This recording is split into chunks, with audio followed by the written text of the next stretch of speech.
बदलते भारत की शान।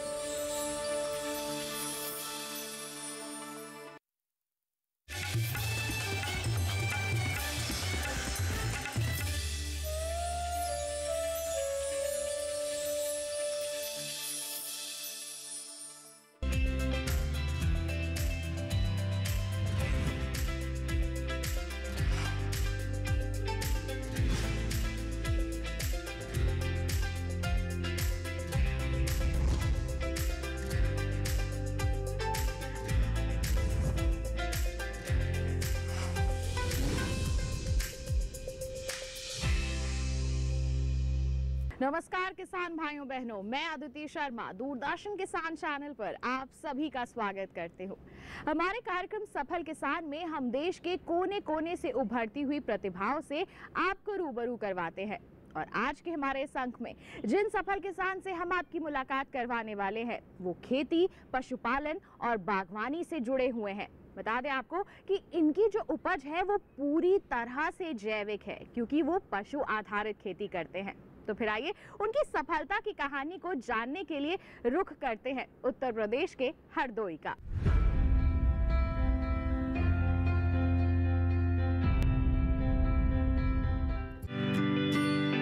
हरदोई जिला भारत के उत्तर प्रदेश प्रांत में लखनऊ कमीशन का एक जिला है, जिसकी उत्तर सीमा शाहजहांपुर और लखीमपुर खीरी जिले, लखनऊ और उन्नाव दक्षिण सीमा से मिलती है।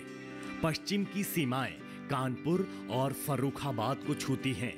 इतिहास की कई घटनाओं का साक्षी बना ये प्रदेश धार्मिक महत्व में भी आगे है। प्रदेश का कृषि के क्षेत्र में अहम योगदान है। प्रदेश में खरीफ की मुख्य फसल धान, मक्का, बाजरा, उड़द और तिल है।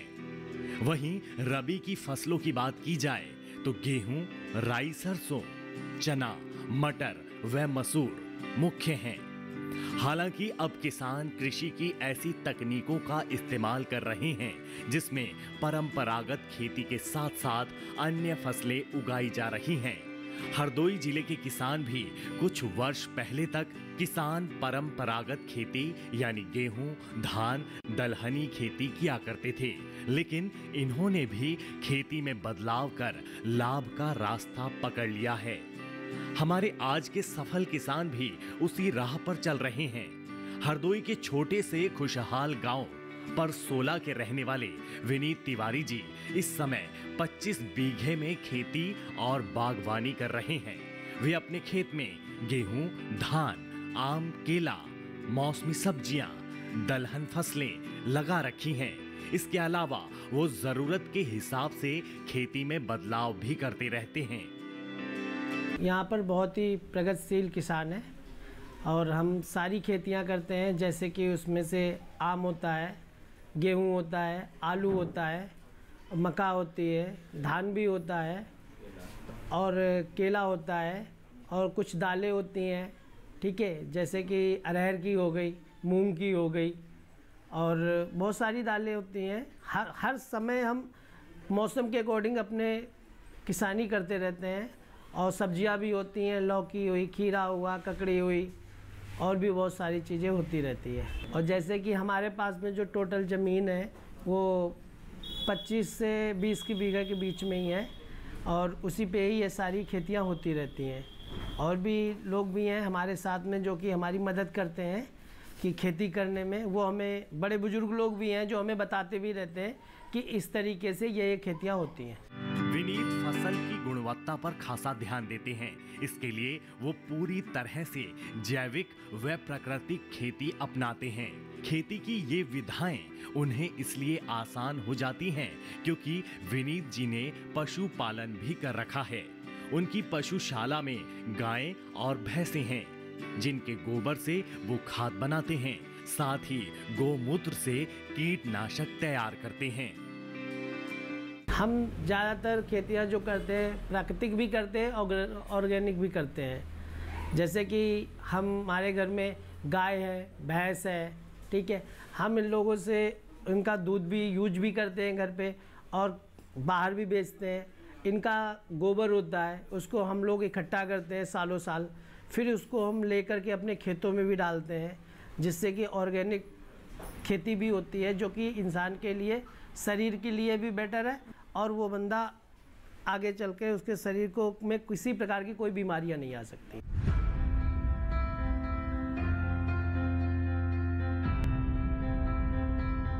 आखिर क्यों विनीत जी अपने खेतों में जैविक खेती को इतना महत्व देते हैं? क्या वाकई जैविक खेती को अपनाकर अपनी लागत को कम किया जा सकता है? आइए समझने के लिए सबसे पहले हम जैविक खेती के बारे में ही जानते हैं।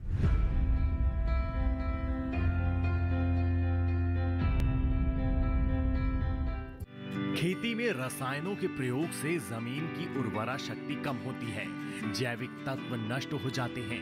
वहीं जीव जंतु व मनुष्य के शरीर और पर्यावरण की दृष्टि से भी यह नुकसानदायक है। इससे खेती की लागत भी बढ़ रही है।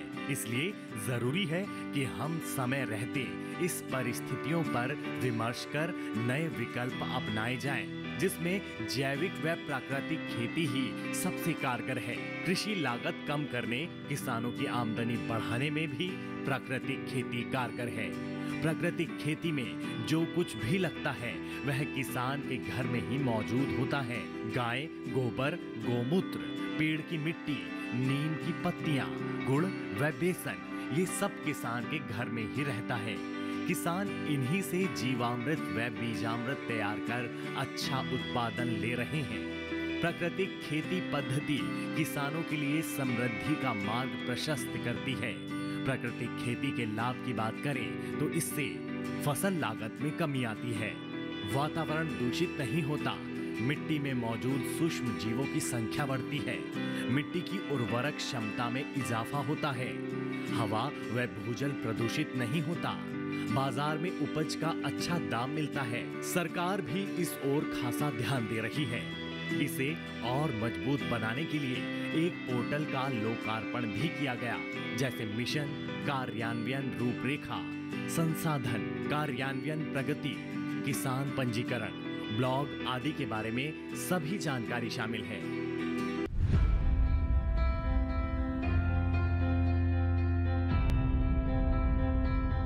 यहाँ वक्त हुआ है कार्यक्रम में एक छोटे से ब्रेक का। आप कहीं मत जाइए।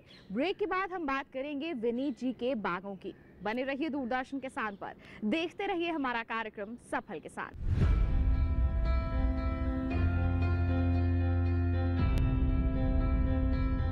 रोज सब्जी का स्वाद बढ़ाए और घर वालों का प्यार पाए। गोल्डी सब्जी मसाले, जहाँ जाए रिश्ते बनाए, गोल्डी मसाले।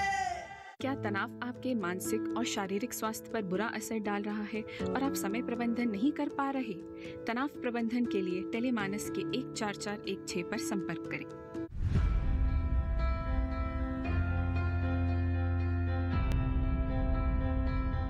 ब्रेक के बाद दूरदर्शन किसान के कार्यक्रम सफल किसान में आप सभी का फिर से स्वागत। आइए अब रुख करते हैं विनीत जी के बागों का।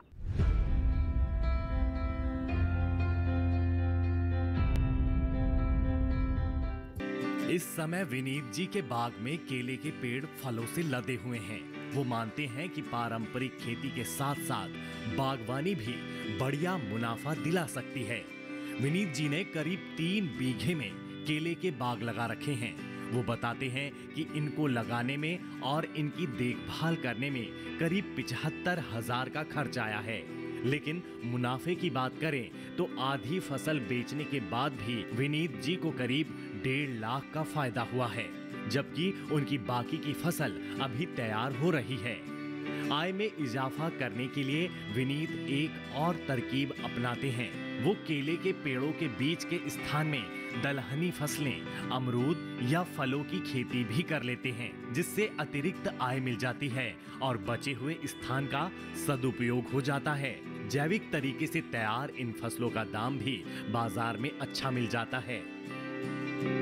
मैं बहुत सारी खेतियां करता हूं, जैसे कि केले की, ठीक है, और नींबू है हमारे यहाँ, आलू भी करते हैं, अरहर की दाल भी करते हैं, मूंग की दाल भी करते हैं, बहुत सारी चीज़ें, इसमें अमरूद भी है, सारा कुछ हमने लगा रखा है। और जैसे केला है, केला हम जब करते हैं इसमें कम कॉस्ट में ज़्यादा इनकम हमारी होती है, ठीक है। हमने माना कि 3 बीघा हमने केला बो रखा है, उसमें हमने 75,000 रुपये की कॉस्ट हमने लगाई है। अभी तक हमने इसको आधा बेचा है, जिसमें कि हमको 1.5 लाख रुपए की इनकम हुई है, जबकि आधा अभी बाकी रह गया है। और आपको बताना चाहूँगा कि इसके साथ में जैसे केला है, इसके साथ बीच बीच में हम और भी खेतियाँ ले लेते हैं, जैसे दाल हो जाती है हमारी, ठीक है। उसके बाद में हम इसमें फूल भी लगा देते हैं, ठीक है, और गुलाब भी लगा देते हैं, अमरूद भी है साइड में, सारी चीज़ें होती हैं। यानी बारी बारी में जब तक 14 महीने में दूसरी फसल हमारी आती है, तब तक हम और भी फसलें यहाँ से ले लेते हैं, जिनसे हमारी इनकम का जो स्रोत है ना, बहुत अच्छा रहता है। हर महीने कुछ ना कुछ हमें इनकम आती रहती है।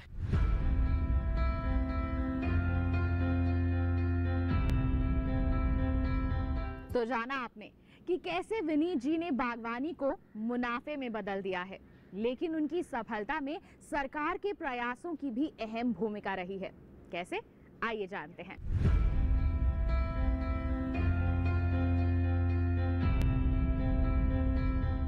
विनीत जी मानते हैं कि समय के साथ अगर किसान कदम ताल मिलाकर चल पा रहे हैं, तो उसमें सरकार का भी बड़ा सहयोग है।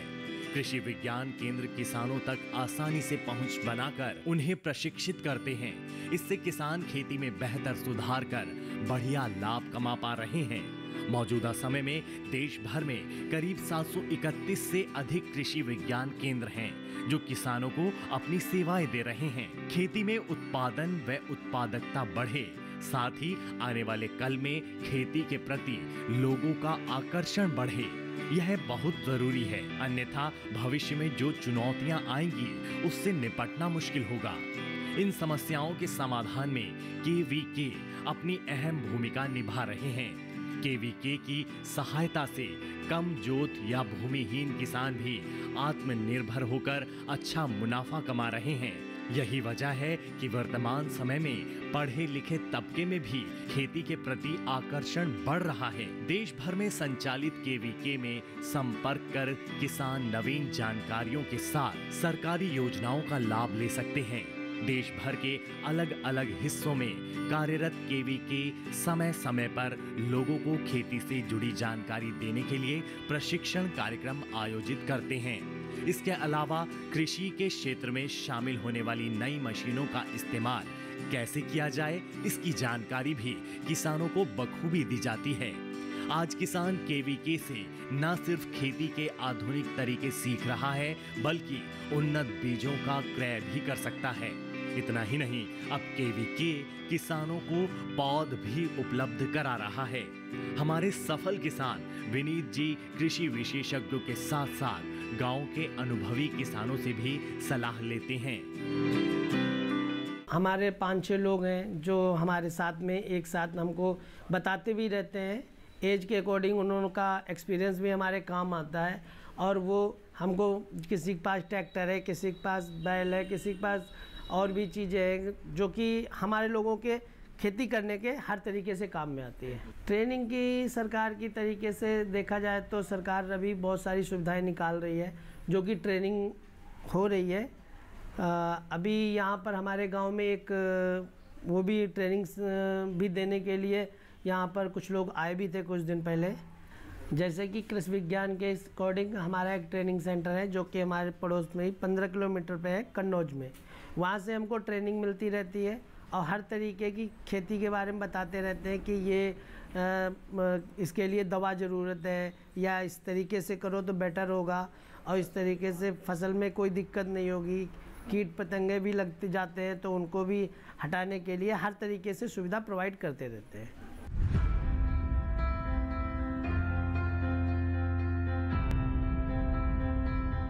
विनीत जी खेती और बागवानी के बीच एक समस्या से जूझ रहे हैं। कौन सी है वो समस्या, आइए उन्हीं से जानते हैं।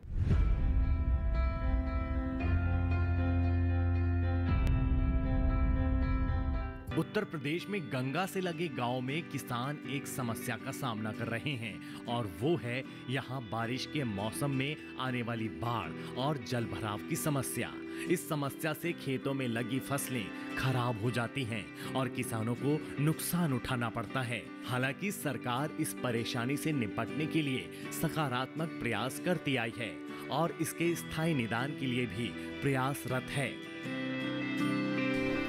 अब जैसे कि ये टाइम जो चल रहा है हमारा, इस टाइम धान का है, ठीक है, और मक्का का है, ठीक है। ये हमारी दो मोस्ट इस टाइम पे जो खेतियाँ होती हैं जो कि हम ले सकते हैं। कुछ खेतियाँ जैसे कि हमारे इस साइड में गंगा जी का किनारा है, ठीक है। गंगा जी के किनारे के कारण हमारी कुछ खेतियाँ होती ही नहीं हैं। अभी जैसे मैंने अभी करवाई गई थी, हम सारे लोगों ने मिल कर के 40-45 बीघे के समथिंग खेती करी थी, जिसमें कि मक्का भी था, धान भी था। पर प्रकृति के अकॉर्डिंग गंगा जी का ऐसा सैलाब आया कि सारी खेती नष्ट हो गई है। और अब आगे चल कर के टाइम आने पर गेहूं की फसल ही मिल पाती है। जैसे कि मैं और भी आपको बात बताऊं कि हमारे यहाँ जो खेती है गंगा जी के किनारे की है। कुछ तो सुविधाएं हैं और कुछ सिंचाई के अकॉर्डिंग और कुछ उससे गंगा जी का प्रकोप होता है जो कि हमको हर साल झेलना पड़ता है।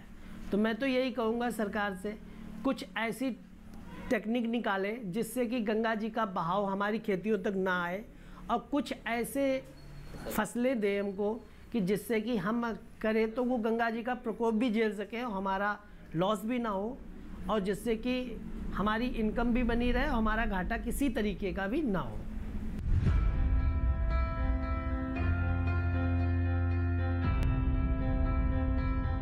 विनीत जी तोड़ी गई सब्जियों को सुरक्षित रखने के लिए एक खास तकनीक का इस्तेमाल करते हैं। अब वो तकनीक कौन सी है उन्हीं से जानते हैं।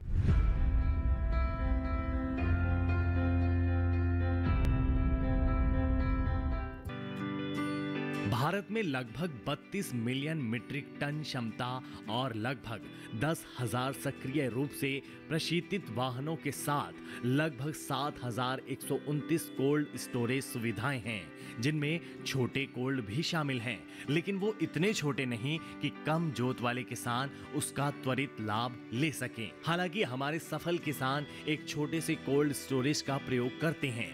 अगर बाजार में फल सब्जी का बेहतर दाम नहीं मिलता तो वो उपज को स्टोरेज में रख लेते हैं और जब बाजार में दाम अच्छा मिलता है तो वो बेच देते हैं। चाचा, ये हमारे पास में एक कोल्ड बॉक्स है। इसमें हम किसी भी, जैसे कोई हमारा फल हो जाता है, कोई सब्जी हो जाती है, उसको हम स्टॉक कर सकते हैं। मानो कि मैंने आज बैंगन है या कोई सब्जी है मैंने ली, हम मार्केट में गए, वहाँ पर ज़्यादा तादाद में वो सब्जी है, अब भाव तो रेट डाउन हो गया, ठीक है। अब वहाँ पर हम अगर बेच रहे हैं तो हमें कोई फ़ायदा नहीं है। अब हमने क्या किया, अपने स्टॉक किया, रख कर के वापस ले आए, ठीक है। नेक्स्ट डे हम गए, ठीक है, वहाँ नेक्स्ट डे गए तो हमने जब अपनी सब्जी को ओपन किया तो ये हमको फ्रेश रहेगी पूरी तरीके से, ठीक है। हमने कोई भी सब्जी रखी या इसमें से आलू हुआ, केला हुआ, ठीक है, किसी तरीके से हमने इसमें रख दिया और एक करके दूसरे दिन सेल किया, हमारे ना तो ये सब्जी मुरझाएगी ना बिल्कुल सूखेगी, कोई फ़र्क नहीं पड़ेगा, ये उसी दाम में उससे बेटर में वहाँ पे दिखेगी, ठीक है। ये चीज़ सबसे अच्छी है। हमने जैसे ये रख दिया, ठीक है, हमने स्टॉक कर लिया और हम इसको लेकर के चल दिए।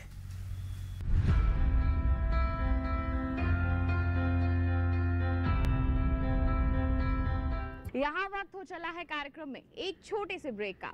आप कहीं मत जाइए। ब्रेक के बाद हम जानेंगे कि हमारे सफल किसान विनीत जी की हमारे आज के युवाओं के लिए क्या सलाह है। बने रहिए दूरदर्शन किसान पर, देखते रहिए हमारा कार्यक्रम सफल के साथ।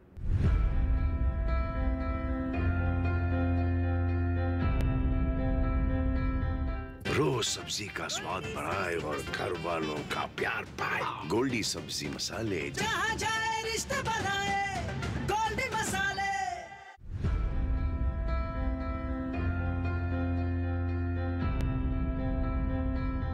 ब्रेक के बाद दूरदर्शन किसान के कार्यक्रम सफल किसान में आप सभी का फिर से स्वागत है। आइए अब जानते हैं कि हमारे सफल किसान की हमारे युवाओं के लिए सलाह क्या है।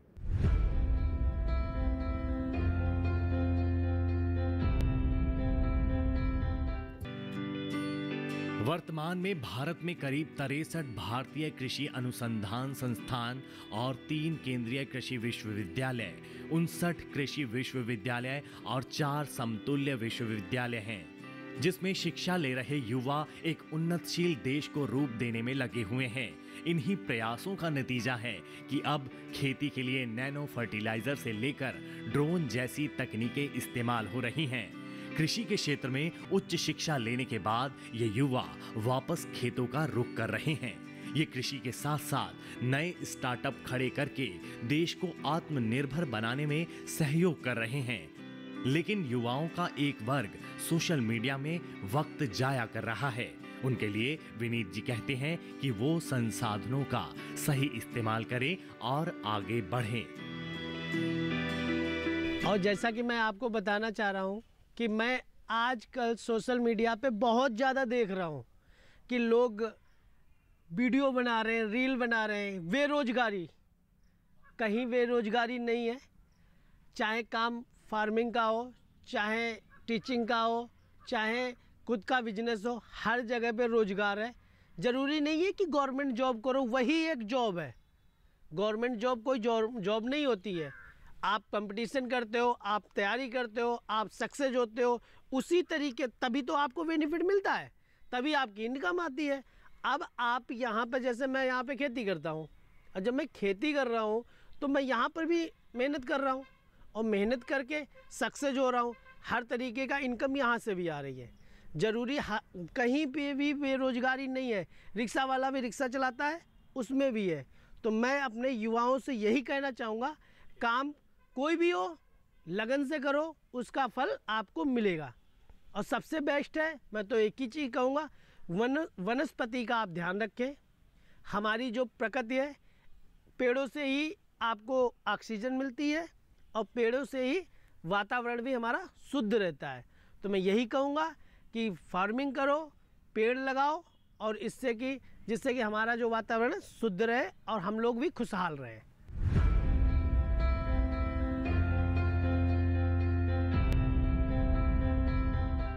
तो देखा आपने कि थोड़ा सा बदलाव अगर कर लिया जाए, कड़ी मेहनत कर ली जाए, तो कितने अच्छे मुकाम हासिल किए जा सकते हैं और साथ ही साथ अपने जैसे और भी लोगों के जीवन को बदला जा सकता है।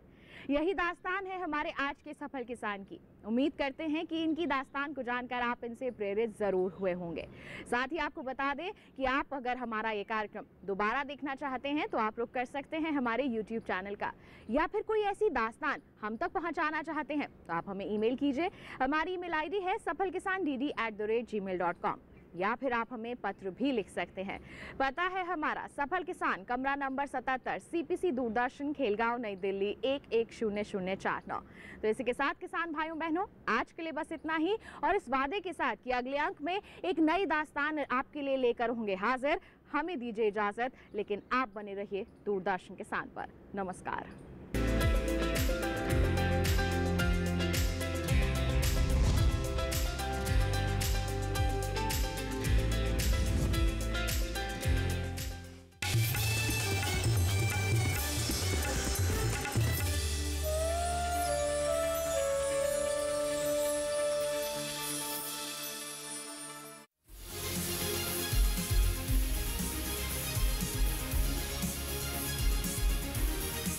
धरती का सीना चीर दे,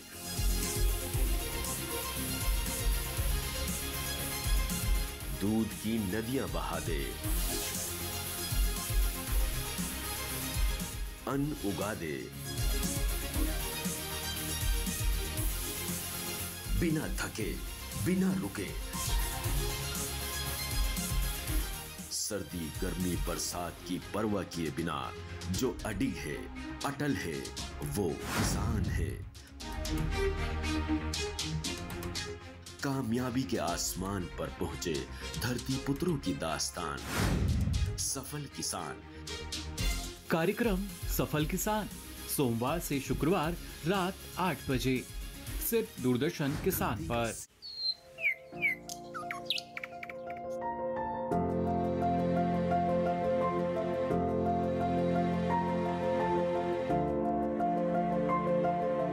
कहाँ होगी बारिश, किस जगह पड़ेगी बर्फ, कहाँ रहेगा कोहरा, कैसा रहेगा तापमान। पर्यटन स्थलों पर क्या रहेगी मौसम की स्थिति, जानने के लिए देखिए मौसम खबर रोजाना शाम 7:30 बजे सिर्फ डीडी किसान पर। हर दिन हर पल बनती खबरें, बदलती दुनिया, हम लेकर आते हैं आपके लिए बड़ी खबरें, संपूर्ण कवरेज, ताकि आप रहें खबरों के बीच हमारे साथ। मिड डे प्राइम हिंदी सोमवार से शुक्रवार दोपहर 1 बजे सिर्फ डीडी न्यूज पर।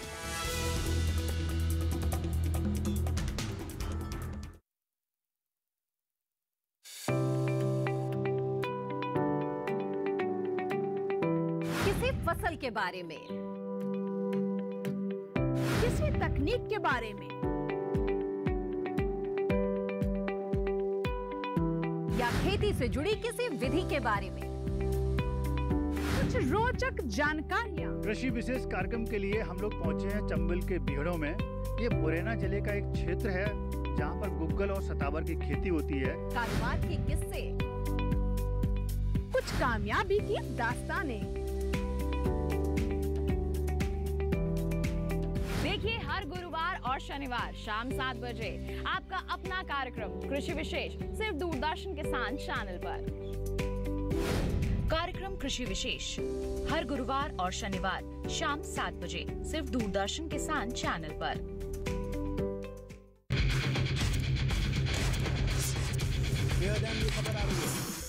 ब्रेकिंग न्यूज की रेस से हटकर हम लेकर आते हैं आपके लिए सार्थक, सकारात्मक और प्रेरणादायी खबरें। खबरें सिर्फ हाथ से नहीं होते, खबरें अच्छी भी होती हैं जो देती हैं हौसला, बढ़ाती हैं आत्मविश्वास। मुश्किल वक्त में भी जब लोगों ने दिखाया कुछ कर गुजरने का जज्बा, हम लेकर आते हैं अपने इस खास कार्यक्रम में आम लोगों के जज्बे की कहानियाँ। देखिए मेरे साथ गुड न्यूज जज्बा इंडिया का।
देखिए दूरदर्शन किसान पर सरकार आपके साथ शनिवार रात 9 बजे।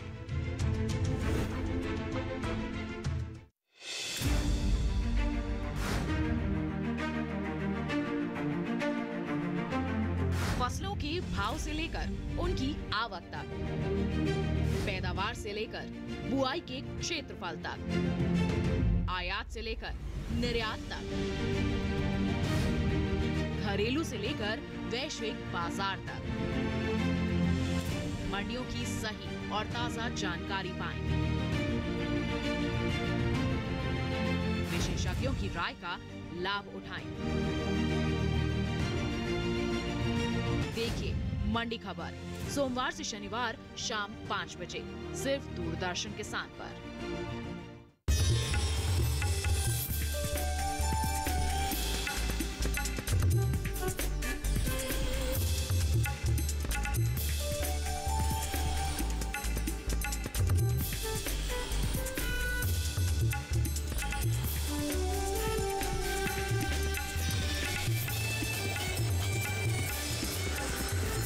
डीडी किसान, बदलते भारत की शान।